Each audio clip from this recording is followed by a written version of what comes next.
Selamat pagi Bu dosen, selamat pagi teman-teman. Pada kesempatan ini saya akan menjelaskan materi tentang penilaian titik diri. Nama sebelumnya, perkenalkan nama lengkap saya Febi Arianti Nekui, NIM 204111073, kelas Farmasi C semester 1. Yang pertama, teori titik diri.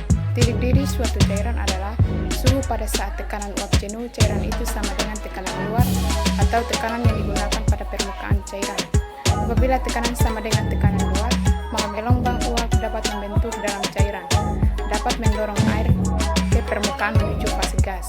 Oleh karena itu, titik diri suatu cairan pada tekanan 1 atmosfer mempunyai titik diri 100 derajat Celcius. Akan tetapi apabila melarutkan suatu zat ke dalam air, maka titik diri larutan semakin tinggi dari 100 derajat Celcius. Yang kedua, alat dan bahan. Alat yang pertama, hot plate, 2 statif dan klem, 3 termometer, 4 tabung reaksi 2 buah, 5 gelas kimia yang berukuran 250 ml, 6 botol semprot. Bahan yang pertama, minyak goreng, 2 garam, 3 larutan etanol, 4 air aqueous. Prosedur kerja. 1. Minyak dimasukkan ke dalam gelas kimia yang berukuran 250 ml. 2. Ditempatkan di atas hot plate. 3. Direndam tabung reaksi berisi etanol ke dalam minyak sampai permukaan etanol dalam tabung reaksi sejajar dengan minyak. 4. Dipasangkan termometer.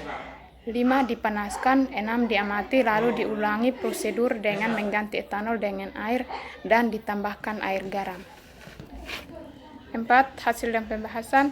1. Cairan etanol suhunya 67 derajat Celcius. Yang kedua, cairan air suhunya 100 derajat Celcius. Yang ketiga, cairan air garam suhunya 101 derajat Celcius. Pembahasan, seperti yang telah dijelaskan pada teori bahwa titik didih suatu cairan adalah suhu pada saat tekanan uap cairan adalah sama dengan tekanan luarnya. Sebagaimana telah kita ketahui bahwa air murni pada tekanan 1 atmosfer mempunyai titik didih 100 derajat Celcius. Komponen yang titik didihnya lebih tinggi akan tetap berupa cairan dan turun ke bawah, sedangkan yang titik didihnya lebih rendah akan menguap dan naik ke bagian atas. Titik didih dapat digunakan untuk memperkirakan secara tak langsung berapa kuatnya gaya tarik antar molekul cairan. Cairan yang gaya tarik antar molekulnya kuat, titik didihnya tinggi, dan sebaliknya bila gaya tariknya lemah, maka titik didihnya rendah. Pada percobaan dalam menentukan titik didih ini, zat yang akan ditentukan titik didihnya adalah larutan etanol 67 derajat Celcius, air 100 derajat Celcius, dan air campur garam 101 derajat Celcius. Inilah hasil penjelasan saya. Sekian dan terima kasih. Selamat pagi.